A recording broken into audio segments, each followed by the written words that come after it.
guys, welcome to the True Crime Talk. We're your hosts, Udanya and Shreya. 23 years ago today, a serial killer whose story began a little too close to home was executed for multiple charges. Aileen Carol Wuornos was born on February 29, 1956 in Rochester, Michigan. She had a very troubled childhood which led to a lot of trauma. Her dad, Leo Pittman, has schizophrenia, which is a mental health issue that causes delusions, hallucinations, and disconnection from reality. And he wasn't present in her life because he spent most of his time in mental health institutions, jail, and later committed suicide in prison. And her mom wasn't much better either. She abandoned her and her brother when she was 4 years old, and they were sent to live with their grandparents, who were abusive and alcoholic. While she lived with her grandparents, she went to Smith Middle School and Troy High School, but dropped out in her freshman year. That's insane to think about. Mm-hmm. Like, Smith and Troy High, we go to Troy High, and Smith is in our district. Like, I can't even imagine. Yeah, and a lot of people went through Smith and Troy High School. And just imagining all the teachers and classmates who have been there, oh my gosh, I taught this kid and now she's a serial killer. Like, I can't imagine seeing on the news and you're just with your family one day and you're telling your kids I went to school with her, and they're like, you went to school with a serial killer? I could not imagine being in that position.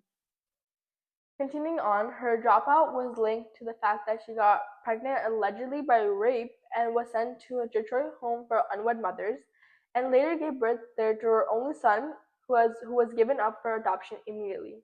Again, I think we see a pattern with people she loves, or even that are supposed to be there for her, leaving. Because first it was her parents, and it's not like her grandparents were stable and good people. Mm-hmm. And she must have had some connection with her son, keeping in mind that she carried her son for 9 months. So, and also by rape too, which is another thing, trauma to her. Yeah, no child should ever be going through this. Yeah. After that, she bounced between juvenile detention, her grandparents' house, sleeping in the woods, and abandoned cars. After her grandma died in 1971, her grandpa kicked her and her brother out, and they had to live in the woods near their former house. That is truly so wrong. Her grandmother passes away, and the grandpa's okay, bye. Your grandma's not here, so you can't be here. First of all, they're your own blood, and also, even if they're not, they're kids. What are they supposed to do? They don't have a shelf, they don't have a roof over their head, and they don't have any food. Where are they supposed to get food? They're in the freaking woods. Yeah, and I wonder how they made money, and how they put up with all this stuff that they had going on, because there's no way a wood is safe for children too. Mm-hmm. All the animals, there might have been coyotes, there might have been I don't know, anything. Yeah. In 1974, she was arrested for drunk driving and firing a gun from a moving vehicle. After her first arrest, she was arrested a numerous number of times for charges such as forgery and auto theft. And after her brother's death in 1976 due to cancer, she hitchhiked her way to Florida, where she began working as a prostitute. She was arrested frequently for many misdemeanors, and her criminal record was insanely stacked. Like you said before, the pattern of everybody she loves just leaving, her brother, who was probably the most dear to her, who has been there since she was born. Yeah. He's also the only constant in her life. I mean, her parents leaving and her grandparents, they had some sort of trauma bonding, I guess, because they both went through the same things. They were in the woods together, and with him being her older brother too, you feel that sense of safety, I feel like. Mm-hmm. And him just gone, and then her hitchhiking all the way to Florida, which is across the country, and exactly how do you know that the people you're hitchhiking with are good people, they're normal, and they're safe? Yeah. But when she arrived in Florida, she met Louis Fell, who, despite being 50 years older than her, she married. Their marriage was very short-lived and ended within a couple months as she hit him with his cane, causing him to file a restraining order against her. First of all, I just want to say that is one of the most bizarre reasons I've heard for divorce. Which it's completely valid. It's just so unique. Mm-hmm. I don't think. Also, the fact that he was old enough to have a cane kind of says something about why she was in this marriage. Yeah, I get there's so many marriages that's a big age gap, but this older than her parents, and that says something. And I feel she might have also just married him because of the money, of having a roof over her head, because she comes to Florida, she doesn't have like a house or anything stable. So some sort of stability. Mm-hmm. In 1986, Wuornos met 24-year-old Tyria Moore at a bar in Daytona, Florida, and they dated for 4.5 years until Wuornos got arrested for murder. She started her string of murders at the end of 1989, with her first victim being 51-year-old Richard Mallory.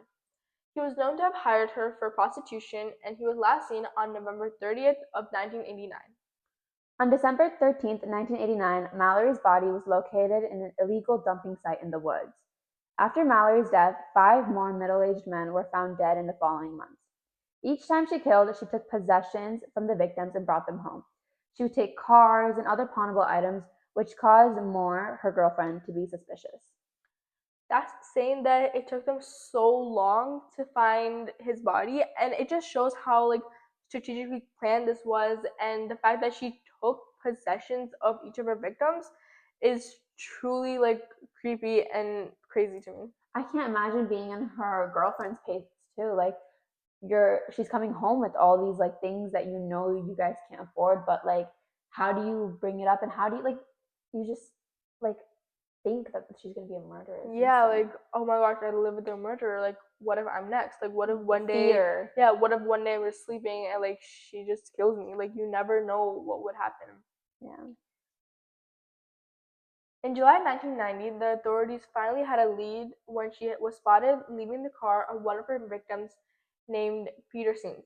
Later that fall, Moore left Wuornos and fled from Florida when she found out that the authorities were looking for 2 women suspected of murder. On January 9th of 1991, Wuornos was arrested at a bar in Florida, and they later tracked down Moore in Pennsylvania, where she made a deal with the police to gather evidence against Wuornos to avoid being arrested herself, which I think is completely valid. Like, you do not want to be put in jail for something you didn't commit. Exactly.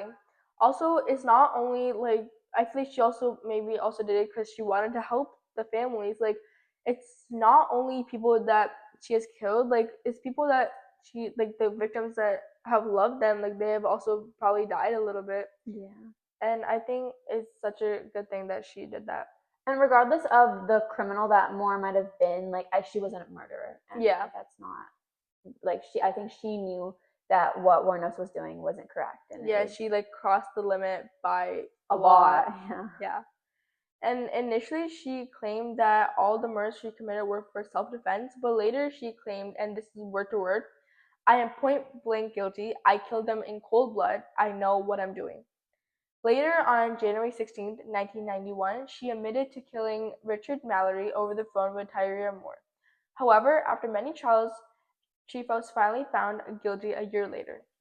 Though many people thought that she should have died right away, her defendant pleaded to the jury to not execute her as she had a traumatic childhood. The jury later convicted her guilty of first-degree murder and theft, regardless of her childhood past. At that point, Wuornos opted for a no contest for the remaining murders, which meant that she accepted the punishment without pleading guilty and without a trial, because at that point, she was already convicted guilty of one murder, so she would have already been sentenced to death. So it was kind of just a way for her to keep her self-respect almost and save the time of her and other people. Though she was found guilty on January 1992, she was only executed on October 9, 2002, which is the date today, and she was executed through lethal injection. This was because in the state of Florida, any death sentence case is automatically sent to the state Supreme Court to make sure there is no error in the trials, and in this particular case, there were a lot of speculation towards her mental sanity and because she claimed her murders were self-defense. I think that's a good law to have, first of all, to make sure that you're not just murdering somebody for something they didn't do. Like somebody could be like completely innocent, and then people like because I know in court sometimes it can be like really biased, and like you just never know. So like you can't just like kill someone who's just so innocent and didn't do anything, and the person who actually did it, it's just like loose. Also, with the public at the time, with what they were thinking, I mean, I feel like there's probably a good chunk of people that felt sympathy towards her because of her childhood and because of her claiming that they were self-defense, like they had to have hit home for somebody. And like, I feel like if they hadn't had taken it to the Supreme Court, like it would have just been a lot of like problems for them too. I totally agree with that. It's crazy to think about how such a bizarre murderer grew up in our hometown. And on that note, we end this month's episode. We hope you guys enjoyed, and we'll see you next month. Bye. Bye.